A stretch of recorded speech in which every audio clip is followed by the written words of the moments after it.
आप देखें 1200 छोटी छोटी दुकानों पर मुश्तमिल एक मार्केट है, उसमें आग से बचाने का कोई इंतजाम ही नहीं है। 24 घंटे आग लगी रही है, 24 घंटे फायर ब्रिगेड की गाड़ियां आ रही हैं, पानी खत्म हो गया। मगर अफसोस की बात यह है कि होश के नाखून लेने के लिए हम तैयार नहीं है। जो किसी बुराई का सबब बनता है, कुरान और सुन्नत से हमें पता चलता है कि वो भी उतना ही मुजरिम होता है जिसने वो बुराई की हो। मैं अपने उन भाइयों से, बहनों से जो भी इस हादसे में शहीद हुए, उनसे पुरजोर ताज़ियत करता हूँ। बिस्मिल्लाहिर्रहमानिर्रहीम। गुल प्लाजा में जो वाक़या हुआ है, बदतरीन आग जिसने बहुत से लोगों को झुलस के हलाक कर दिया, शहादतें हुई, माएँ बाहर खड़ी हुई चीख रही हैं, हमारा बेटा है अंदर, हमारे लवाहिकीन अंदर मौजूद हैं, रो रही हैं। मीडिया पे ये मनाजिर देखे नहीं जा रहे, लोग अपनी आंखों से देख रहे हैं, चीखो पुकार एक मची हुई है। और फायर ब्रिगेड की गाड़ियां एक एक घंटा लेट पहुंच रही हैं। मुल्क जिस बदहाली का शिकार है वो मेरा ख्याल है किसी होशमंद से ये हालात मख्फी नहीं है। कराची 70% GDP देता है पूरे मुल्क के लिए, 70% बजट कराची से पूरा होता है। ये एक सिटी नहीं है बल्कि एक कंट्री है। मैंने ऐसे कंट्री देखे हैं जो कराची से छोटे हैं, उनका रकबा कराची से कम है, उनकी आबादी कराची से कम है। एक ऐसा शहर जिसकी आबादी 2.5-3 करोड़ अफराद पर मुश्तमिल है, 70 साल से ज्यादा अरसा हो गया वो अपने हुकूक से महरूम है। और कराची के बासी, उनकी जो हुकूक हैं वो रोज बरोज जमीन में धंसते चले जा रहे हैं, बहुत ही तेज रफ्तारी के साथ। मगर अफसोस की बात यह है कि होश के नाखून लेने के लिए हम तैयार नहीं। गटर खुले हुए हैं, आए दिन वाकयात हैं, बच्चा गटर में गिर गया, लेकिन उस पर एक्शन क्या लिया जा रहा है, क्या उस पर हुकूमत सिंध का जो रिस्पॉन्स है वो क्या है, वो जीरो है। हम इंतजार कर रहे होते हैं अब ये वाकया होगा, अब ये वाकया होगा। टारगेट किलिंग में आप देखें, मुझे याद है पिछले से पिछले साल मैंने रमजान में जब बहुत ज्यादा कत्ल गारत शुरू हो गई थी डाकुओं के हाथों, और हुकूमत ने कोई उस पर रिस्पॉन्स नहीं दिया, हुकूमत ने कोई तवज्जो नहीं दी डाकुओं को पकड़ने के लिए, पुलिस के इख्तियारात बढ़ाने के लिए, रेंजर्स के इख्तियारात बढ़ाने के लिए, ताकि भाई ये डाकुओं को कंट्रोल करें।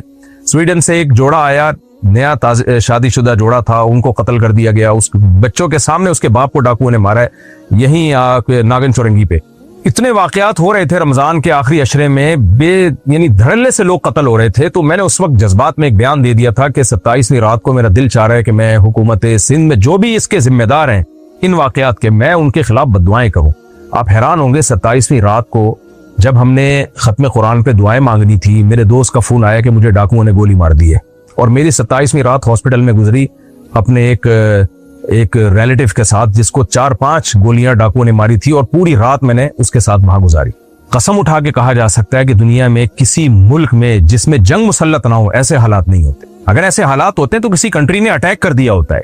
हुकूमती नाअहली और हुकूमत के जो जिम्मेदारियां हैं, उन जिम्मेदारियों को पूरा ना करने के सबब ऐसे हालात शायद पाकिस्तान से ज्यादा, या खास तौर पे कराची से ज्यादा कहीं भी इतनी बदहाली ना हो। 24 घंटे आग लगी रही है, 24 घंटे फायर ब्रिगेड की गाड़ियां आ रही हैं, पानी खत्म हो गया। क्या यानी पहले से इंतजाम क्यों नहीं था?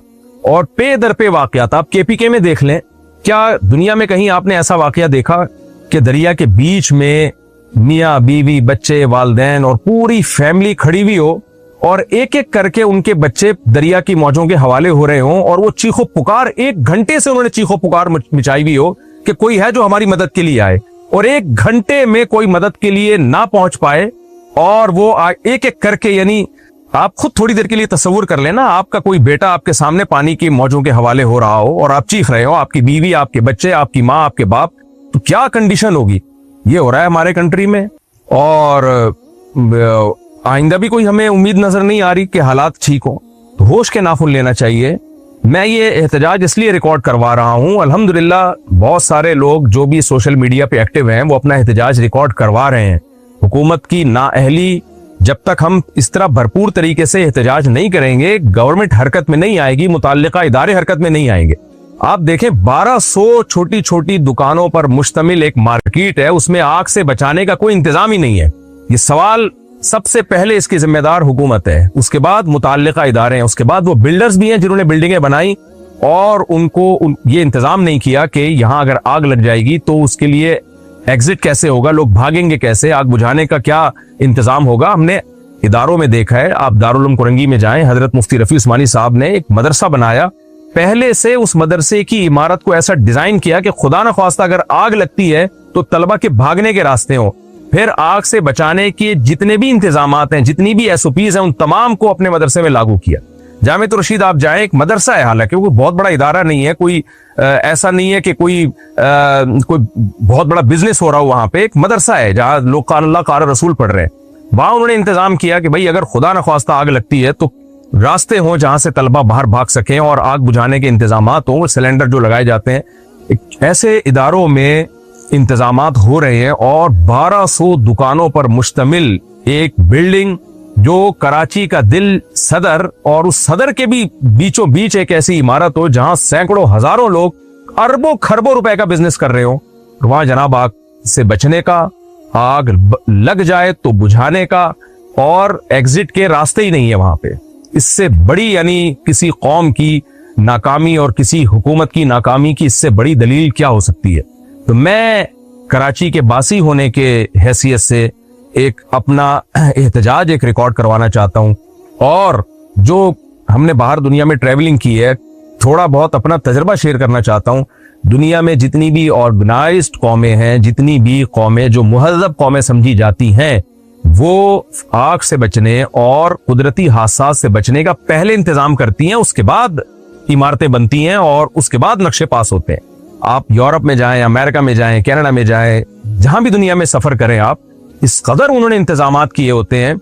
यानी हम हैरान होते हैं कि जब आप बाहर सफर करते हैं तो हमारे यहाँ जैसे लाइनों में पानी आता है तो उन्होंने आग बुझाने के लिए पानी की लाइनें अलग से डाली हुई होती हैं कि खुदा न ख्वास्ता कहीं आग लगी तो इन लाइनों को खोला जाएगा। ऐसा नहीं होगा कि टैंक भर भर के आ रहे, कितना टाइम लगता है फायर ब्रिगेड की टैंकरों को फुल होने में, फिर ट्रैफिक की वजह से लेट हो सकते हैं। जब कहीं हादसा होता है तो खचाखच रश बढ़ जाता है वहां पे, तो उसका उन्होंने पहले से इंतजाम किया हुआ है। आप उन मुल्कों में जाएं, आप देखें हर इमारत में एक बटन होता है। आप वॉशरूम में जाएंगे ना, रेस्ट रूम में, वहां भी एक बटन होता है, इमरजेंसी बटन। खुदा ना ख्वास्ता आग लग गई, आपने ये बटन ऑन कर देना है। फायर ब्रिगेड का अमला, पुलिस और एम्बुलेंस तीनों के तीनों फौरन पहुंचते हैं। हम कहां खड़े हुए हैं, दुनिया कहां से कहां निकल गई। लेकिन हमारे यहाँ मेरे एक दोस्त ने मुझे वाकया सुनाया, उनके ऑफिस में आग लग गई। ये वाकया तो वो है जो मुशाहिदे पर मबनी वाकयात है। उनके ऑफिस में आग लगी, पूरा जल गया। मैं उनसे मिलने के लिए गया, मैंने कहा ये आपके ऑफिस में हुआ क्या? कहते हैं आग लग गई थी। मैंने कहा फायर ब्रिगेड को नहीं बुलाया? उन्होंने कहा मैंने फायर ब्रिगेड के महकमे को फोन किया तो वो आए और आके उन्होंने अच्छी तरह सर्वे किया और फोन करके बताया कि बंदा कोई नहीं मरा है, यानी बंदे सब निकल गए। मतलब बज़बान हाल उन्होंने पैगाम दिया कि बंदे चूंकि बच गए लिहाजा कोई जल्दी नहीं है, तसल्ली से आ जाओ। तो आप देखें ये किसकी जिम्मेदारी है, इसका जिम्मेदार कौन है? आग में जल के मरना किस कदर अजियत वाली मौत है ये, और किस कदर ये, यानी ला युअज़्ज़िबु बिन्नारी इल्ला रब्बुन नार। नबी सल्लल्लाहु अलैहि वसल्लम ने फरमाया आग से जलाने का हक सिर्फ अल्लाह को है, जो क़यामत के दिन अल्लाह नाफरमान बंदों को आग में डालेगा। लेकिन हमारी हुकूमतों की नाअहली और उन बिल्डर्स की नाअहली जो इमारतें बनाते हैं और इमारत बनाते वक्त, बिल्डिंग बनाते वक्त इसका ख्याल नहीं करते कि बिल्डिंग का डिजाइन ऐसा बनाया जाए कि खुदा न ख्वास्ता आग लगती है तो निकलने का पूरा पूरा इंतजाम हो। तो जो किसी बुराई का सबब बनता है, कुरान और सुन्नत से हमें पता चलता है कि वो भी उतना ही मुजरिम होता है जिसने वो बुराई की हो। मन सन्ना सुन्नतन हसनतन फलहू अजरुहा व अजरु मन आमिला बिहा वमन सन्ना सुन्नतन सय्यतन फलहू विज़रुहा व विज़रु मन आमिला बिहा।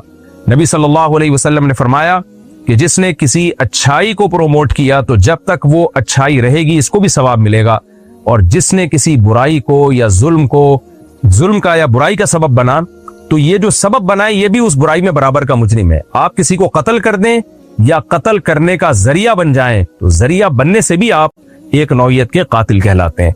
तो मैं अपने उन भाइयों से, बहनों से जो भी इस हादसे में शहीद हुए उनसे पुरजोर ताज़ियत करता हूं और दिल से दुआ करता हूं अल्लाह ताला उनके दर्जात को बुलंद करे। नबी सल्लल्लाहु अलैहि वसल्लम की सही हदीस है कि हादसाती तौर पर आग में जल के मरने वाला भी शहीद है और पानी में डूब के मरने वाला भी शहीद है। तो ये हमारे भाई शहादत के रुतबे पर पहुंच गए। और इसमें एक बड़ी अजीब बात यह कि एक फायर फाइटर जो था फायर ब्रिगेड के अमले में, एक शख्स आग बुझाते हुए वो भी इस हादसे में शहीद हुआ। उसकी शहादत तो बहुत बड़ी शहादत है, जो लोगों की जान बचाते हुए अपनी जान गंवा बैठा, उसको भी हम सलूट करते हैं। अल्लाह ताला उसके दर्जात को बुलंद करे, उसकी इस नेकी को उसके गुनाहों की मुआफी का जरिया बनाए और उसके लवाहिकीन को अल्लाह ताला सब्र जमील अता फरमाए। एक और बात मैं यह बताना चाहूं कि ये जो گل پلازا ہے, اس میں کروڑوں کا نہیں اربوں کا بزنس ہو رہا تھا, اور یہ وہ تاجر تھے جو پورے ملک میں جب بھی کوئی ڈیزاسٹر ہوا سب سے زیادہ تعاون ان تاجروں کا ہوتا تھا. دینی مدارس, مساجد اور سیلاب, زلزلے, جہاں بھی مسائل پیدا ہوئے ہیں, آپ کو پتہ ہے کراچی سب سے آگے ہوتا ہے ان مسائل کو حل کرنے میں. 2005 میں KPK میں زلزلہ آیا تھا, سب سے زیادہ مدد جو کی تھی کراچی کے تاجروں نے کی تھی. ان تاجروں کا اربوں کھربوں کا نقصان ہو چکا ہے. حکومت نے وعدہ کیا ہے کہ 1 کروڑ روپے دینے کا, اللہ کرے دے دیں, لیکن یہ 1 کروڑ روپے سے بہرحال اس اربوں کھربوں کی تجارت کی تلافی نہیں ہو سکتی جو نقصان ہو چکا ہے. تو آئندہ کے لیے ایسی تدابیر اختیار کی جائیں کہ یہ نقصان نہ ہو, اور جن تاجروں کا نقصان ہوا ہے ہماری دلی دعا ہے اللہ تعالیٰ ان کو اس کا نعم البدل عطا فرمائے, اور جو صدقات و خیرات انہوں نے کیے ہیں اللہ ان صدقات و خیرات کی لاج رکھ کر اس سے زیادہ ان کے مال میں اللہ تعالیٰ برکت عطا فرمائے. آئندہ ہمیں کیا کرنا ہے؟ دیکھیں, بار بار ہم نے اپنے بڑوں سے سنا ہے کہ ہمیں حکومت پہ انحصار کرنا چھوڑ دینا چاہیے. بہت سے لوگ تو اس طرح کی بھی آوازیں بلند کر رہے ہیں کہ کراچی 70 سال سے زیادہ عرصہ ہو گیا زمین میں دھس رہا ہے. تو کچھ ایسی بھی صدائیں اب آنا شروع ہو گئی ہیں, بھائی کراچی کو وفاق کے حوالے کر دیا جائے. کچھ کہہ رہے ہیں کراچی کو الگ صوبہ بنایا جائے. میں اب سیاسی آدمی نہیں ہوں, سیاسی باتیں کرنا میرا کام نہیں ہے, یہ تو عوام فیصلہ کرے گی, اور جو اختیارات با اختیار لوگ ہیں, با اثر لوگ ہیں, وہ فیصلہ کریں گے. لیکن اس طرح کی صدائیں گونجنا شروع ہو گئی ہیں. لیکن اتنی بات تو ہے کہ پے در پے اس طرح کے واقعات سے ایسا نہ ہو کہ سول نافرمانی شروع ہو جائے. لوگ ملک میں پہلے ہی بدحالی پھیلی ہوئی ہے, امن خراب ہے ملک کا, اور زیادہ بدامنی پھیلنا شروع ہو جائے. آپ دیکھیں ہمارے یہاں کراچی میں اول تو کوئی پروجیکٹ شروع ہوتا نہیں ہے. جب وہ شروع ہوتا ہے, اگر سال سوا سال کا پروجیکٹ ہو تو اس کو 2-2, 2.5-2.5, 3-3 سال لگ جاتے ہیں. گرین بس کا آپ حال دیکھ لیں نا, گرین بس شروع ہونے, ہم تو بچپن میں سنا کرتے تھے گرین بس شروع ہونے والی, ہوتے ہوتے ریٹائرمنٹ کی عمریں ہو گئیں اور وہ اب جا کے شروع ہوئی ہے. 4K چورنگی کا آپ حال دیکھ لیں. 4K چورنگی سن رہے تھے کہ جی بن رہی ہے, بنتے بنتے اتنا ترسا دیا حکومت نے کہ لوگوں کے زبانوں سے بددعائیں نکلنا شروع ہو گئیں کہ یار تم یہ کام نہ شروع کرتے تو اچھا تھا. یعنی ٹریفک پھنس جاتا تھا وہاں پہ, اور میمز بنانا لوگوں نے شروع کر دیے کہ بھائی ایک مجسمہ ملا ہے, ایک جو ہے ممی ملی ہے, اس نے کہا ہے کہ جب یہ 4K چورنگی بن جائے تو مجھے اٹھا دینا ہے. اس طرح کی میمز بننا شروع ہو گئی تھی. جماعت اسلامی والوں نے بہت زیادہ احتجاج کیا تھا اس موقع پر کہ بھائی اس کو بناؤ, اس کو مکمل کرو. تو بنانے میں اتنا ٹائم لے لیا. آپ یونیورسٹی روڈ دیکھ لیں, حکومت جب ایک روڈ کھود دیتی ہے تو کھودنے کے بعد اس کو اتنا لمبا کھینچ لیتی ہے, ٹریفک پھنس رہا ہے, لوگوں کی لیٹ ہو رہے ہیں لوگ, ایمبولینس میں لوگوں کی جانیں ضائع ہو رہی ہیں. پریگننٹ خواتین ہم نے دیکھی ہے, ٹریفک یعنی واقعات سنے, پریگننٹ خواتین کے بچے ایمبولینس میں ہو گئے, ہارٹ اٹیک کا مریض ایمبولینس میں اس کی جان نکل گئی. یہ حالات چل رہے ہیں جی. تو یا تو کوئی پروجیکٹ شروع ہوتا نہیں ہے, شروع ہوتا ہے تو سال سوا سال میں ختم ہونا چاہیے, وہ 5-5, 6-6 سال کھنچتا چلا جاتا ہے. سڑکیں ادھیڑ کے رکھ دیتے ہیں, ان کو بند نہیں کرتے ہیں. تو ایک عجیب بدحالی ہے. ایسا نہ ہو کہ لوگ سول نافرمانی کی طرف آ جائیں, یا کراچی میں جو اس طرح کی باتیں ہیں, یہ اس طرح کی باتیں کی جا رہی ہیں کہ کراچی کو وفاق کے حوالے کیا جائے, کراچی کو ایک صوبہ بنایا جائے, ایسی تحریکیں زور پکڑ گئیں تو پھر کیا ہوگا یہ واللہ عالم. میں اس بارے میں تبصرہ نہیں کرتا, لیکن یہ کہ اس طرح کی صدائیں گونجنا شروع ہو گئی ہیں. تو خدا را کراچی پر رحم کیجئے. اور عوام سے میں ایک گزارش کر سکتا ہوں, میں ظاہر ہے کوئی ایسا نمائندہ نہیں ہوں کہ میں عوام سے جو ہے وہ احکامات جاری کرنا شروع کر دوں. ہم گزارش ہی کر سکتے ہیں کہ حکومت پہ انحصار کرنا چھوڑ دیں. میں نے ولاگ بنائے ہیں جس میں کراچی کے لوگوں نے خود چندہ کر کے اپنے گلی کی سڑکوں کو ٹھیک کیا. ایسے علاقے ہیں, میرے ولاگ آ جائیں گے انشاءاللہ. اپنے علاقوں کو خود لوگوں نے بنایا. گٹروں کے ڈھکن میں نے بھی اپنے پیسوں سے لگائے ہیں, اور لوگوں سے چندہ کر کے اپنی گلی محلے کے کچھ گٹر کے ڈھکن ہم نے خود لگائے ہیں. تو اپنی مدد آپ کے تحت آپ کراچی میں سروائیو کریں گے تو سروائیو کر جائیں گے. کل بات ہو رہی تھی ہمارے دوستوں میں کہ یار یہ صفائی ستھرائی گلیوں میں ہو نہیں رہی ہے, تو کسی نے بتایا کہ پرائیویٹ کمپنیاں ہیں, لوگ کام کر رہے ہیں, ان کو پیسہ دیں آپ, وہ صفائی اچھی کر دیتے ہیں. ہم نے کہا کوئی بات نہیں, گورنمنٹ کو الگ پیسہ جاتا رہے, وہ قیامت میں خود ہی حساب دیں گے. ہم پرائیویٹ کمپنیوں سے رابطہ کر کے گلیوں کی صفائی کر لیں. تو ہم نے تو سروائیو کرنا ہے نا, ہم نے تو رہنا ہے. جب تک اس دنیا میں رہنا ہے تو اس طرح سے تو نہیں رہنا ہے کہ ہمارے بچے گٹروں میں گریں اور جگہ جگہ آگ لگے اور نلکوں میں پانی نہ ہو. اب آپ دیکھیں نا, یہ بھی تو ہے نا کہ پانی نہیں آ رہا تو لوگ ٹینکر خرید کے ڈال رہے ہیں, حکومت میں ڈیپینڈ نہیں کر رہے ہیں. کہ ایسا نہیں ہے کہ ہم مر جائیں گھروں کے اندر قحط سے کہ پانی نہیں حکومت دے رہی ہے. تو وہاں بھی ہمیں کرنا پڑتا ہے, اپنی مدد آپ کے تحت پیسہ خرچ کرنا پڑتا ہے, چاہے بھیک مانگ کے خرچ کرنا پڑے ہمیں. تو اس طرح آپ جو بھی دکانیں ہیں بہت کنجسٹڈ ایریاز ہیں وہاں ہمیں خود کمپنیوں کو بلا کے سروے کروانا چاہیے کہ بھئی خدا نہ خواستہ یہاں آگ لگ جاتی ہے تو پہلے سے آپ ہمیں ایس او پیز بتائیں کہ کیا ایس او پیز ہیں جن پر عمل کر کے ہم آگ کی جو حادثہ ہے اس سے بچ سکتے ہیں. خدا نہ خواستہ کسی الیکٹرک وائر میں آگ لگ جاتی ہے تو اس سے بچنے کا کیا طریقہ ہے. باہر ملکوں میں بچوں کو سلنڈر تک کے استعمال کا طریقہ اسکولوں میں سکھایا جاتا ہے. یہ جو ہمارے یہاں گیس کے اب تو گیس بھی نہیں آ رہی نا, میرے اپنے گھر میں 7 یا 8 سلنڈر ہیں, آپ اندازہ لگائیں. 4 گھروں کے سلنڈر الگ اور گیزر کے سلنڈر, کیونکہ گیزر میں بھی گیس نہیں آ رہی ہوتی, اور سلنڈروں کا بل میں اگر آپ کے سامنے پیش کر دوں آپ کے ہوش اڑ جائیں. ہر چیز کے لیے ہم نے سلنڈر لگایا ہوا ہے, گیس کا پریشر ہی نہیں ہے, اور پھر بھی گھر والے روتے ہی رہتے ہیں گیس نہیں ہے گیس نہیں ہے گیس نہیں ہے. تو یہ حال ہے. تو باہر ملکوں میں بچوں کو گیس کے سلنڈر تک کے استعمال کا طریقہ سکھایا جاتا ہے, بچپن میں ہی ان کو یہ چیزیں اسکولوں میں پڑھا دی جاتی ہیں. ہمارے یہاں کیا پڑھایا جا رہا ہے اسکولوں میں کہ آگ لگ جائے تو آپ نے کیا کرنا ہے, الیکٹرک وائر کی آگ لگے تو کیا کرنا ہے, اور دوسری آگ لگے تو کیا کرنا ہے. تو اسکولوں میں نہ تعلیم ہے. یہ سندھ کا زیادہ برا حال ہوا ہے, سب کو پتہ ہی ہے. پنجاب نسبتاً بہتر چل رہا ہے, سندھ کا حال زیادہ خراب ہوا ہے. تو حکومت کو یا تو ہم برا بلا کہہ کے اپنا ٹائم ویسٹ کریں, یا پھر یہ کہ ہم اپنی حفاظت اور اپنی مدد آپ کے تحت سروائیو کرنا سیکھیں. اللہ تعالی ہمارے کراچی کو امن کا گہوارہ بنائے, حادثات سے اللہ کراچی کی حفاظت فرمائے, اور کراچی جس طرح پورے ملک کی خدمت کر رہا ہے پورے ملک کو بھی تھوڑی سی کراچی کی خدمت کی اللہ توفیق عطا فرمائے. مجھے یاد ہے میں ایک دفعہ گلگت کے کسی ہوٹل میں تھا, پرانی بات ہے 2010 یا 11 کی, کہیں ہم گاؤں میں تھے, ہوٹل میں چائے پینی پڑ گئی مجھے. تو میں نے جب چائے پیے تو ہوٹل والے نے پیسے نہیں لیے مجھ سے, بلکہ ہماری پوری ٹیم سے نہیں لیے. میں نے کہا کیوں بھائی؟ کہتے ہیں آپ کراچی سے آئے ہو, اور وہ بڑا جذباتی ہو گیا, کہنے لگا کراچی کے ہم پر بڑے احسانات ہیں, اور کہ اس گاؤں میں شاید ہی کوئی فرد ہو جس کو کراچی نے کھلایا نہ ہو. تو 70% تو حکومت کے کاغذات میں ہے, باقی کراچی جو کما کے لوگوں کو دے رہا ہے روزگار, ظاہر ہے جہاں آبادی ہوتی ہے وہیں روزگار ہوتا ہے. ملٹیپل کلچر ہے یہاں, پٹھان بھی ہیں, پنجابی بھی ہیں, سرائی کی بھی ہیں, اور سندھی بھی ہیں, یہ سب ہمارے بھائی ہیں. تو ملٹیپل کلچر, مہاجر بھی ہیں, اور مختلف قومیں, ہزارہ والے بھی ہیں, اور بلتستان کے لوگ بھی ہیں, کوہستانی بھی ہیں. اتنے ساری قومیں یہاں بستی ہیں, ملٹیپل کلچر ہے, بے شمار زبانیں ہیں, بے شمار تہذیبیں ہیں, بے شمار کلچر ہیں.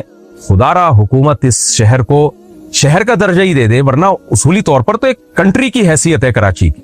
تو اللہ تعالی ہمارے شہر کی قدر کی ہمیں توفیق عطا فرمائے, صاف ستھرا کر دے کراچی کو اللہ تعالیٰ ترقی دے, اور ان حادثات سے اللہ تعالیٰ ہماری حفاظت فرمائے. اور میں آخر میں پھر تعزیتی کلمات کہتا ہوں ان لوگوں کے لیے جو اس حادثے میں شہید ہوئے, اللہ تعالیٰ ان کے درجات بلند کرے, اور ان کے لواحقین کو اللہ صبر جمیل کی توفیق عطا فرمائے.